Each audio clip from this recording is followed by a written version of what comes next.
جب ہم صحابہ کرام کے مناقب بیان کرتے ہیں، ان کے محامد بیان کرتے ہیں، ان کی عدالت بیان کرتے ہیں، تو ان سے مراد تمام صحابہ ہیں بلا تفریق، بلا تفریق سب صحابہ کرام رضوان اللہ علیہ مجمعین مراد ہیں، وہ مہاجرین ہوں وہ انصار ہوں۔ آپ بتلائیں کہ مہاجرین میں کیا حضرت فاطمہ نہیں ہے، حضرت علی نہیں ہے، ابو بکر نہیں ہے؟ یہ سب مہاجرین ہیں۔ اسی طرح انصار ہیں، حضرت سعد بن معاذ ہیں، سعد بن ابی وقاص ہیں، یہ سب مہاجرین اور انصار۔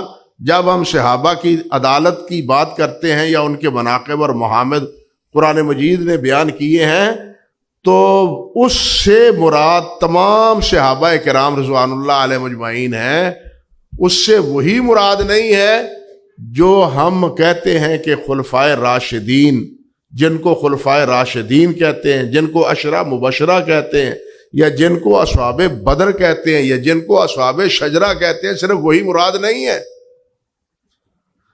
بلکہ صحابہ میں سب شامل ہیں۔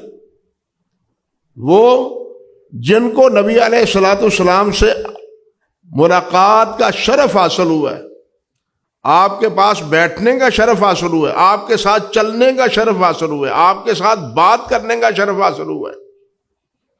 شرح نخبہ پڑھنے والے طالب علم وہ جانتے ہیں، اور صحیح بخاری کا سبق پڑھنے والے بھی جانتے ہیں کہ امام بخاری رحمۃ اللہ علیہ نے صحابی کی تعریف کیا کی۔ امام بخاری فرماتے ہیں من صاحب النبی صلی اللہ علیہ وسلم اور رعاہ من المسلمین، اسلام لا کے جنہوں نے نبی علیہ السلام کو، ابو جہل نے بھی تو دیکھا تھا نا نبی علیہ السلام کو، ابو لہب نے بھی دیکھا ہے نبی علیہ السلام کو، لیکن وہ صحابی، ہر دیکھا جنہوں نے دیکھا ہے وہ صحابی نہیں، صحابی وہ ہے جو نبی علیہ السلام پر ایمان لایا ہے۔ فرماتے ہیں من صاحب النبی صلی اللہ علیہ وسلم اور رعاہ من المسلمین، مسلمانوں میں سے۔ اور حافظ ابن حجر رحمۃ اللہ، یہی موقف امام علی بن مدینی رحمۃ اللہ علیہ کا ہے، جس طرح کہ حافظ ابن حجر رحمۃ اللہ علیہ نے فتح الباری میں ذکر کیا، تقریباً ان کے بھی یہی الفاظ۔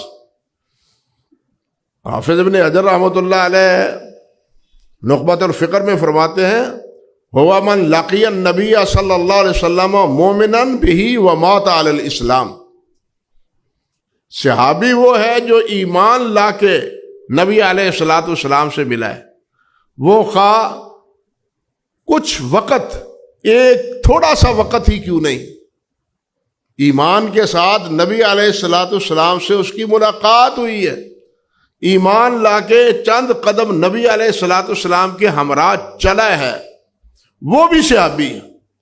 اس لیے جب ہم صحابہ کرام رضوان اللہ علیہ مجمعین کے مناقب اور محامد ذکر کرتے ہیں تو اس سے مراد صرف خلفائے راشدین رضوان اللہ علیہ مجمعین مراد نہیں ہے، ہمارے نزدیک وہ سب صحابہ ہیں، اس میں کوئی بھی استثناء نہیں ہے، سب صحابہ کرام مراد ہیں جو ایمان کے ساتھ نبی علیہ الصلوۃ والسلام کی صحبت میں آئے ہیں، آپ کے پاس ٹھہرے ہیں۔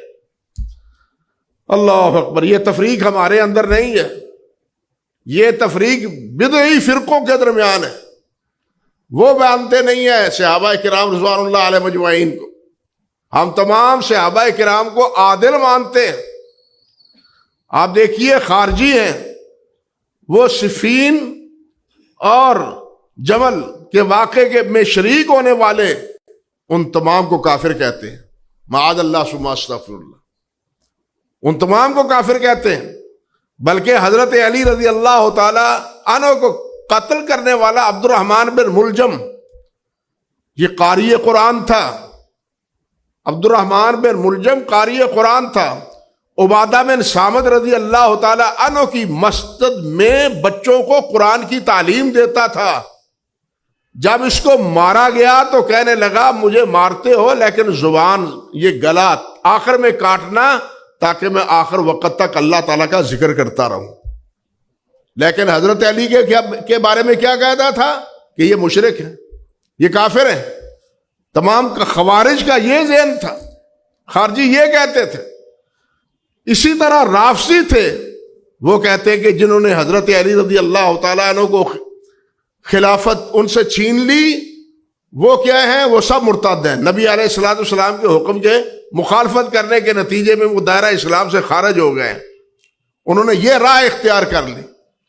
کچھ وہ ہیں جنہوں نے حضرت عثمان رضی اللہ تعالی عنہ کے ساتھ اپنی مودت اور اخوت کو غلو کی حد تک اختیار کیا، اور حضرت علی رضی اللہ تعالی عنہ کے ساتھ اس بنا پر کہ حضرت عثمان غنی رضی اللہ تعالی عنہ کے جو قاتلین تھے وہ پیش تھے حضرت علی رضی اللہ تعالی عنہ کی خلافت کے انعقاد میں، محض اس بنا پر. لیکن ہم اس تینوں افکار کی تردید کرتے ہیں. اب دیکھیے صحابہ کرام رضوان اللہ علیہ بعد میں معتزلہ بھی اسی نہج پر چلے جو نہج خوارج اور روافض کا تھی. اللہ گمراہیوں سے محفوظ رکھے. آپ خود سوچیں کہ صحابہ کا موقف ان میں کے بارے میں تھا. وہ آپس میں لڑے ہیں، صحابہ کرام آپس میں لڑے ہیں، جھگڑا ہوا ہے، تلواریں چلی ہیں اور شہید ہوئے ہیں. اللہ اکبر. لیکن کسی حضرت علی رضی اللہ تعالی عنہ ہو یا طلحہ و زبیر اور حضرت عائشہ ہو یا حضرت معاویہ اور عمر بن عاص ہو، انہوں نے نہ حضرت علی پر حرف گیری کی نہ حضرت علی نے ان پر حرف گیری کی. بات سمجھے نا؟ یہ سارے ایک دوسرے پر حرف گیری نہیں کرتے، وہ معترض نہیں ہے، وہ اس لڑائی کی وجہ سے کسی کو فاسق اور کافر نہیں کہتے، وہ نہیں کہتے. اب جو بعد میں آنے والا ان کو فاسق اور فاجر اور قاتل کہتا ہے، اب اس کے بارے میں کیا کہیں کہ یہ صحابہ کا موقف ہو سکتا ہے؟ صحابہ کا وہ موقف نہیں ہے.